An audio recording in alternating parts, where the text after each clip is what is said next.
안녕하십니까. JTV 8시 뉴스입니다. 지난 12일 순창의 70대 메르스 확진 환자가 숨진 데 이어 오늘 전주의 메르스 확진 환자였던 60대 남성이 숨졌습니다. 전라북도는 지난달 부인의 병 치료를 위해 삼성 서울병원 응급실에 들렸다가 14번째 환자에게 노출된 63살 김모 씨가 오늘 오후 6시 10분쯤 지역 거점 병원에서 당뇨와 허혈성 심장 질환 등을 이유로 숨졌다고 밝혔습니다. 보건당국은 유족과 협의해 화장 절차를 논의하고 있습니다. 이로써 전북의 메르스 확진 환자 3명 가운데 2명이 숨졌고 김제 환자로 알려진 50대 남성은 전북대병원에서 치료를 받고 있습니다. 메르스 때문에 마을 전체가 통제된 순창 장덕마을의 격리가 어제 풀어지자 순창군 전체가 활기를 되찾았습니다. 농부들은 농작물 가꾸기에 여념이 없고 마스크를 쓴 사람들이 사라진 장터에는 손님들이 몰려들었습니다. 김철 기자입니다. 조경수를 돌보는 50대 농부의 손놀림이 바빠졌습니다. 순창읍에 사는 이 농부는 2주 동안 장덕마을에 있는 밭에 접근이 통제돼 애간장을 태웠습니다. 장덕마을의 격리가 해제됐다는 소식에 다시 힘을 내 밭을 찾았습니다. 우박에다가 또 통제까지 돼버리니까 인력이 동원이 안 되니까 이게 어제부터 지금 들어와서 지금 계속 하는 거죠. 썰렁했던 순창 전통시장의 떡집에 손님들이 몰려왔습니다. 어제까지 뚝 끊겼던 떡 주문이 다시 살아나 상인의 입가에도 웃음꽃이 피었습니다. 장덕리 마을 격리 끝난 후로 좋아졌어요. 사람들도 많이 나오고 사람이 없었는데 이제 조금 괜찮아지네요. 순창구는 내일 5일장이 열리면 시장을 찾는 사람들이 더 늘어날 것으로 기대하고 있습니다. 순창 읍내를 오가는 시민들의 발걸음에도 활력이 넘쳐납니다. 거리에서 마스크를 쓴 사람들이 사라져 메르스 공포에서 벗어난 걸 실감케 합니다. 한 일주일 정도 마스크를 했는데요. 장덕마을 이제 해제가 됐잖아요. 그래서 이제 마스크를 안 하고 있어요. 메르스 때문에 2주 동안 장덕마을이 격리돼 군 전체가 의기소침했던 순창군. 어제 장덕마을의 격리가 해제된 뒤 장덕마을은 물론 순창군 전체가 다시 생기를 되찾았습니다. JTB 뉴스 김철우입니다. 순창군 장덕마을의 마을 격리 해제로 강천산 등 순창 관광지를 찾는 외지인들이 조금씩 늘어날 것으로 기대됩니다. 순창군은 지난해 6월 초부터 중순까지 5만 7천 명이었던 강천산 관광객이 올해는 메르스 여파로 1년 전보다 77%가 줄었다고 밝혔습니다. 순창군은 전국적으로 메르스 여파가 지속돼 지난해 관광 수준을 회복하긴 힘들겠지만 장덕마을의 마을 격리가 해제된 만큼 순창을 찾는 관광객이 점차 늘어날 것으로 내다봤습니다. 최근 메르스 자가격리자를 대상으로 한 보이스피싱 피해가 발생해 주의가 요구되고 있습니다. 금융감독원은 사회복지관이나 보건소 직원을 사칭해 정부 지원금 지급에 필요한 개인정보를 요구하는 보이스피싱이 발생하고 있다고 밝혔습니다. 금융감독원은 공공기관에서는 어떤 경우에도 개인정보를 요구하지 않는다며 개인정보가 유출되지 않도록 주의해 줄 것을 당부했습니다. 사회적 기업을 육성하기 위해서는 자치단체마다 조례를 제정해 놓았는데요. 이 사회적 기업이 성장하는 데 가장 필요한 우선 구매나 재정 지원은 겉돌고 있습니다. 보도에 정윤선 기자입니다. 전주시의 사회적 기업 육성 조례입니다. 운영에 필요한 시설비 등의 융자를 알선하거나 공유지를 임대할 수 있다고 되어 있습니다. 사회적 기업 제품의 우선 구매를 위해 노력해야 된다는 규정도 있습니다. 하지만 지금까지 이뤄진 우선 구매는 한 건밖에 되지 않습니다. 기금을 확충하지 않아 이 조례에 따라 재정 지원이 이뤄진 사례는 없습니다. 기금은 따로 그 조례에 있는데요. 이제 구체적으로 기금을 하려면 그 절차가 있어야 돼서 아직은 착수에 들어가지 않았어요. 익산시도 사회적 기업의 시설비 등을 지원할 수 있다는 조례를 만들었지만 지원한 경우는 없습니다. 조례는 여러 가지 다각적으로 지원한다고 되어 있는데요. 사실 아직 그건 없는 걸로 알고 있거든요. 일부 사회적 기업이 학교의 청소 업무를 맡고 있는 것을 제외하면 공공기관의 우선 구매 지원을 받은 경우는 거의 없습니다. 사회적 기업들은 제품이 일정한 품질을 갖추고 있다면 공공기관에 공급할 수 있는 지원 대책이 절실하다고 주장하고 있습니다. 우리 사회적 기업 개개의 어떤 특히 제조 이런 쪽에 구매라든가 이런 데서는 굉장히 피부에 와닿지 않고 전북의 사회적 기업은 89개로 수도권을 제외하면 가장 많지만 실질적인 성장을 이끌어낼 수 있는 후속 지원 대책은 아직 미흡한 실정입니다.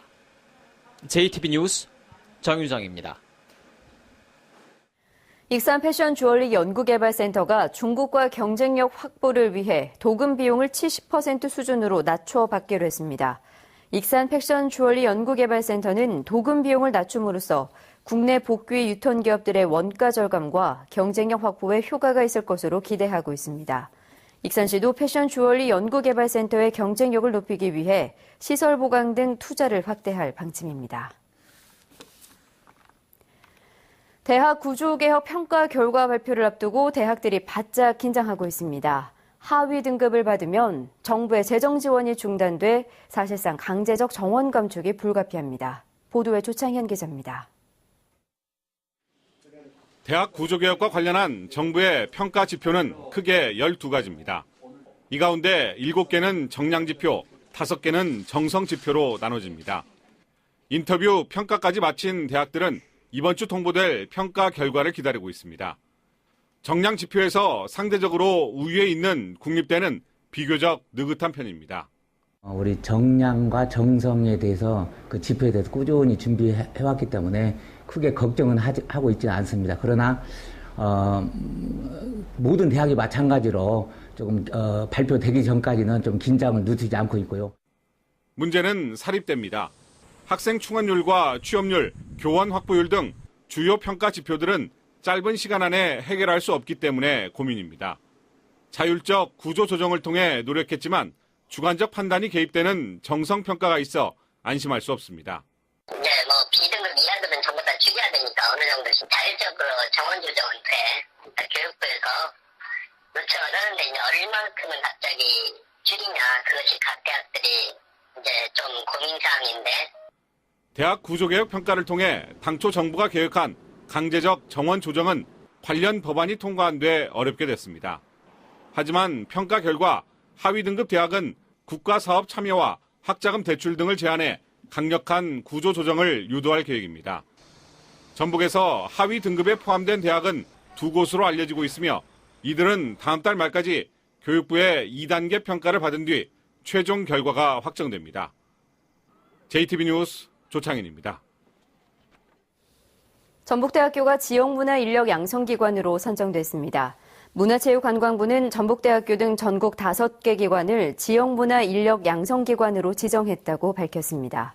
지정된 기관들은 앞으로 2년 동안 문화인력을 양성하는 사업을 추진하며 교육에 필요한 경비는 국가에서 지원합니다. 전주시가 가뭄으로 가로수 관리에 어려움을 겪고 있습니다. 급수차를 동원해서 매일 물을 주고 수액주사처럼 나무에 물주머니까지 매달고 있습니다. 권대성 기자입니다. 중앙분리대에 심어진 키 작은 나무들입니다. 한창 푸르라엘 잎들이 누렇게 변한 채 바싹 말랐습니다. 비가 자주 내리지 않으면서 제대로 자라지 못한 겁니다.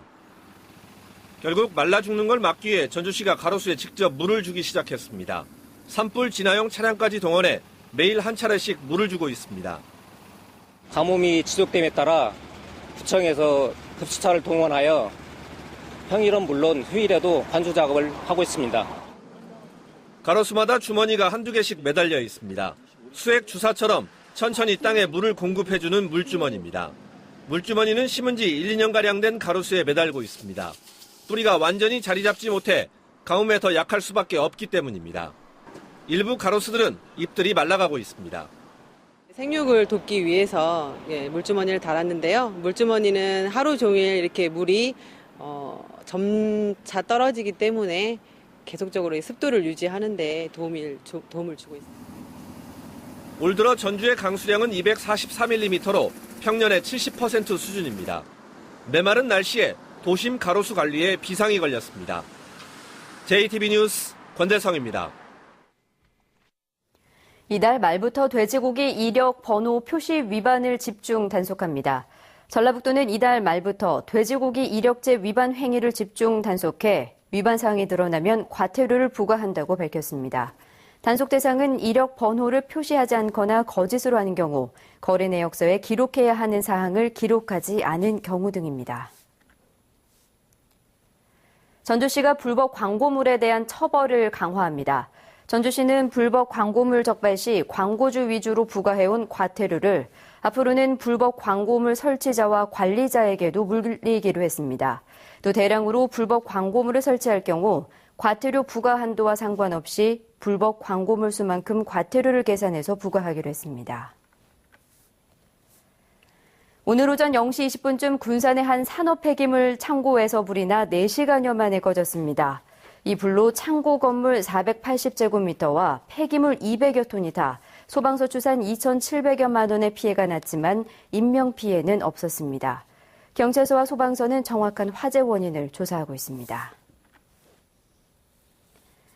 날씨입니다. 전북은 오늘 군산 어청도 60.5, 줄포 22.5, 정읍 15.5, 전주 3.1mm의 비가 내렸습니다.